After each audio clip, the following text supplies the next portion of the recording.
যদি তোর ডাক শুনে কেউ না আসে তবে একলা চলো রে। অনেক দিন পর দেখো এই যে আমাদের স্কুল, আর স্কুলের পিছনে রাস্তা দিয়েই যাচ্ছি। আজকে বন্ধু নেই, এই যে বন্ধু ছাড়া যা হয়।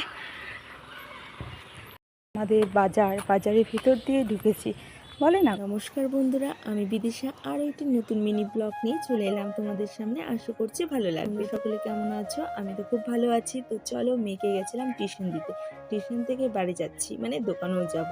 তো চলো, আজকে কিন্তু প্রচণ্ড গরম পড়েছে, এখন কিন্তু 5টা বাজে, তবুও কিন্তু রৌদ্রুর তাপ কমেনি। তো দেখি কোথায় যাই। তো এই যে গান করতে করতে যাচ্ছিলাম যে যদি তোর ডাক শুনে কেউ না আসে তবে একলা চলো রে। আজকে এই গানটা কেন মনে পড়েছে জানো? একটা সময় ছিল স্কুলে যাওয়ার সময় সবসময় আমার বান্ধবী লাগতো, কিন্তু একদিন এমন হয়েছে বান্ধবীরা কেউ স্কুলে যায়নি। তো আমি প্রচণ্ড কান্নাকাটি করছিলাম, আর আমার মা বলছিল যে একটা কথা জানিস? আমি বলেছিলাম কি? তখন মা বলেছিল এই গানটা। তাই আজকে কিন্তু এই গানটা সত্যি খুব মনে পড়ছিল। আজকে যেহেতু হাটবার ছিল না, তাই পুরো বাজারটাই ফাঁকা ছিল, তাই এই গানটা পুরো রাস্তাটাই করতে করতে দেখো পৌঁছেও গেছি। আর এটা ছিল আমাদের রাধাকৃষ্ণ মন্দির, শিবলিঙ্গ।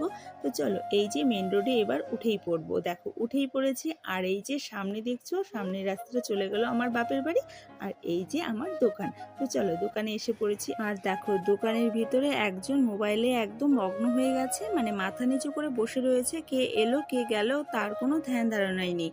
যাই হোক, দোকানে ছিল প্রচণ্ড গরম, তারপর আর ভালো লাগছিল না, তাই চলে এসেছিলাম বাড়িতে। আর বাড়িতে এসেও ভালো লাগছিল না, তাই চলে গেছিলাম মাঠে।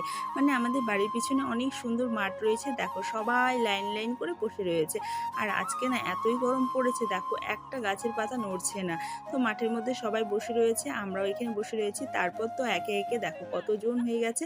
তো এইখানে দেখো সন্ধ্যা হয়ে গেছে আমাদের গল্প করতে করতে, তাও আমাদের গল্প শেষ হয়নি, এবার ফ্ল্যাশ লাইট জ্বালিয়ে ভিডিও করা হচ্ছে। তো বন্ধুরা, এটাই হলো আমার বাপের বাড়ির আনন্দ। সত্যি বাপের বাড়িতে গেলে কার না ভালো লাগে, তাই না? টাটা বন্ধুরা।